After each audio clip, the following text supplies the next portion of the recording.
Eh bien, bonjour à tous, j'espère que vous allez bien. Aujourd'hui, on se retrouve avec Juju. Coucou tout le monde! Aujourd'hui, on va parler des arnaques sur Internet. Et mon Dieu, il y en a un sacré paquet. Et alors, des fois, on te demande, enfin, on t'annonce que tu as gagné un super lot. Alors, même si t'as pas participé à aucun concours, mais bon, voilà. Et on peut même te demander de verser une certaine somme pour débloquer ton lot. Voilà, Et ils disent, vous inquiétez pas, on va vous rendre, c'est juste pour... c'est ça, c'est horrible, hein. Ouais. Mais souvent, toutes ces arnaques, elles passent par ton adresse mail. Hmm. Mail ou moi, bah, j'ai reçu un message sur mon téléphone il y a de ça 1 heure. Ouais. Voilà, je l'ai sous les yeux. Votre colis a été envoyé, pour le vérifier, cliquez sur nanana. Voilà, alors que je n'ai pas commandé de colis. Et ouais. Qu'en général, c'est le fameux technique d'hameçonnage ou de phishing, Oui. où là, on va te demander des informations personnelles, ce qui va permettre de pouvoir en récupérer d'autres derrière. Et bien souvent, on arrive au moment où on va te demander tes coordonnées bancaires. Moi, j'ai déjà eu le coup du votre colis est bloqué, il faut payer tant D'accord. par SMS. Ah ouais, Bien bon, évidemment, je n'ai pas donné suite. nous, on enregistre nos podcasts, alors c'est plus compliqué, mais un peu sur OBS. Et en fait, il y a eu ça quelques mois, il y a des gens qui s'étaient amusés à faire, tu vois, le site où on pouvait télécharger OBS, ils l'ont Ouais. copié entièrement, enfin pour faire vraiment semblant, et en fait, quand tu cliquais sur télécharger, et ben ça t'installait un virus au lieu de OBS. Ils avaient payé Google pour pouvoir être mis en avant, que le vrai site OBS, et ben il s'affichait plus en premier. Alors du coup, les gens, bah, ils téléchargeaient des virus au lieu du C'est OBS. horrible. C'est des Alors, dans sites le même clonés. genre, enfin, dans le même genre, pas tout à fait, mais tu as aussi l'arnaque au faux restaurant sur les sites comme Uber Eats et Deliveroo.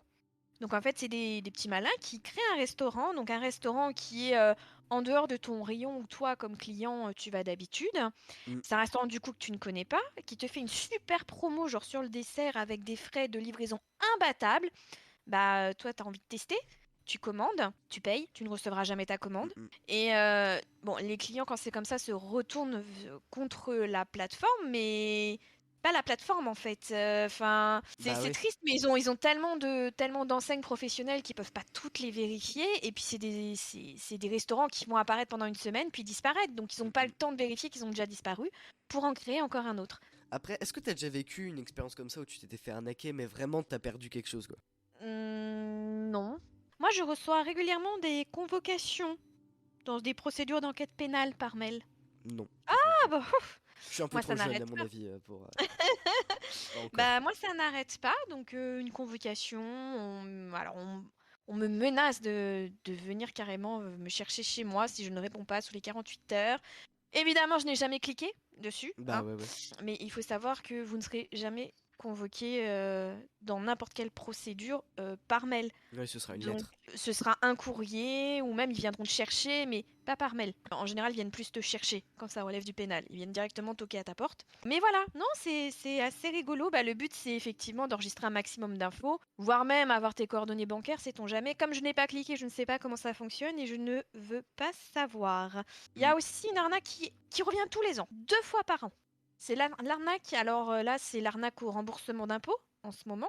Pareil, Mm. tu reçois un petit mail avec l'entête officielle, c'est super bien fait, hein. Mm, mm. Tu vois vraiment l'entête officielle du centre des impôts, etc., qui te dit que tu bénéficies d'un remboursement et qui te demande de cliquer sur le formulaire de remboursement, bien évidemment, sur lequel on va te demander tes coordonnées bancaires. Sachez que les impôts communiquent avec vous essentiellement depuis votre espace fiscal et pas sur votre adresse mail. Et encore moins par SMS, qu'on va jamais vous faire remplir un formulaire de remboursement. C'est soit vous avez droit à un remboursement, on a vos coordonnées bancaires, on vous fera un virement bancaire, on n'a pas vos coordonnées bancaires, on vous envoie une lettre chèque. Mm. Il n'y a pas de formulaire de remboursement par mail. Ça n'existe pas.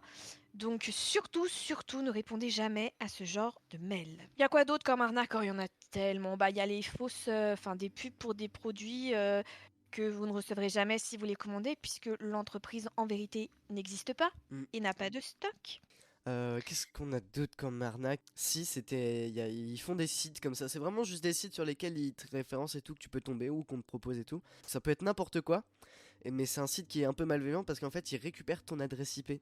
Et ça, récupérer l'adresse IP, quand tu l'utilises à mauvaise escient, c'est très dangereux. Que l'adresse IP, c'est comme une plaque de matriculation, mais pour votre ordinateur, téléphone, ça peut être très dangereux pour vous. Bah oui, c'est vous qui prenez en fait, pour Ouais. l'activité de quelqu'un d'autre. À un moment donné, il y a eu l'arnaque à l'offre d'emploi. On te propose un emploi, alors qui se rattache souvent au client mystère ou des choses comme ça, et on te paye par chèque. Il Mm. y a une erreur sur le chèque, ou par mandat.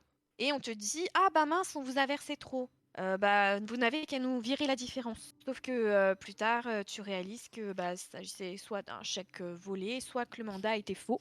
Résultat des courses, bah t'as pas de salaire et en plus tu perds de l'argent. Les faux Airbnb aussi. On te propose les trucs sur Ah oui. internet. On te dit ouais, ça c'est bien et tout. Et en fait, quand tu t'y rends, bah, soit c'est pas la personne, soit il n'existe tout simplement pas. Donc ouais, ça c'est chiant parce que tu le loues et vraiment tu y vas quoi. Bah, t'imagines, tu t'es serré la ceinture pour te payer des bêtes de vacances. Et en fait, parce que ça existe via, j'ai perdu le nom, mais ça existe aussi certaines agences de voyage, des toutes petites agences, tu vois, très proches de toi, qui va te faire une offre exceptionnelle et puis tu vas te retrouver dans un pays à côté de la décharge. Tu peux difficilement, enfin, vu que tout ton argent est dans tes vacances, tu peux difficilement prendre un hôtel, t'es coincé là-bas. Enfin, un cauchemar. Le nombre de touristes qui ont vécu des cauchemars, c'est un truc de fou. Après, il y a toutes sortes d'arnaques. Il y a aussi les arnaques au placement financier. Ça, c'est terrible. Alors ça, beaucoup, beaucoup, beaucoup sur les réseaux sociaux pour le coup. On t'invite à investir un peu sur un placement. Bah, t'y connais rien, donc tu fais confiance. En général, c'est une personne en qui t'as confiance, hein, voilà. Enfin, ce qui se présente soit comme un conseiller, soit comme quelqu'un qui s'y connaît. Excusez-moi, j'ai oublié les termes professionnels. Et puis, bah, tu as un premier gain, donc tu te dis, ouais, j'ai investi un peu, j'ai un premier gain. Ça, ça sent pas l'arnaque. Puis après, tu vas investir plus. Mm. Mais attention, tu vas te rendre compte que le jour où tu veux récupérer ton argent, parce que bah, tu peux pas suivre, ou tu as trop investi et tu es en galère, bah, tu verras que t'as pas de nouvelles. Après, ça peut être aussi une pyramide de Ponzi. Donc, c'est une arnaque où le premier versement de toi en tant que nouvel investisseur permet de payer les faux rendements des autres qui ont investi avant toi. Et chaque personne qui rentre, en fait, permet de payer ceux qui sont avant toi. Non, mais ça, c'est hyper dangereux. Franchement, c'est hyper dangereux. Et puis, il faut savoir, malheureusement, que des fois, il y a vraiment des vraies aides qui sont mises en place et qu'il y a des entreprises peu scrupuleuses qui en profitent. C'est le cas pour la rénovation énergétique ou la Oui, fameuse isolation à sur ouais, 1 1 euro. euro. Ouais. Alors, mais c'est vrai, hein, de base, ce sont des vraies aides qui ont été mises en place vraiment bah, bah, pour faire des économies énergétiques, pour avoir de meilleures habitudes énergétiques. Et bah, tu suis la procédure et souvent, tu as une entreprise qui se propose, qui te monte un devis, qui dit que tu vas pouvoir avoir bénéficié de ces aides-là, que tu as rempli toutes les cases et qui va te proposer de compléter pour toi les différentes informations. Bah, sauf que toi, tu recevras jamais l'aide parce qu'en fait, l'entreprise n'a jamais envoyé les documents, elle n'a jamais fait les démarches. Ou alors, c'est une entreprise qui va te demander d'avancer les frais en promettant un remboursement ensuite. Ça, c'est faux. Ou alors c'est une entreprise qui te dit, moi je suis mandatée par les organismes publics, vous pouvez venir me faire confiance, etc. Eux viennent te démarcher en disant, vous allez bénéficier de l'isolation en euros ou de la prime à la rénovation énergétique. Il faut toujours se méfier. Les Mm. gens qui vous démarchent comme ça au nom des services publics, ça sent l'arnaque. Et quand une entreprise, pour vous aider, entre guillemets, veut faire les démarches pour vous, méfiez-vous. Méfiez-vous car si ça se trouve, vous allez vraiment tout payer alors que vous n'avez pas les moyens de payer tous vos travaux et que vous comptiez vraiment sur l'aide bah, pour pouvoir financer votre projet. Donc méfiez-vous. Alors oui, souvent les démarches sont extrêmement pénibles, mais mieux vaut les faire vous-même plutôt que de faire confiance à un tiers que vous ne connaissez pas. Aussi sur les réseaux, il y en a une qui est très connue maintenant. C'est une personne qui crée un faux compte d'une personne connue, qui t'envoie un message qui te dit ouais, t'as gagné un iPhone, appelle ce numéro.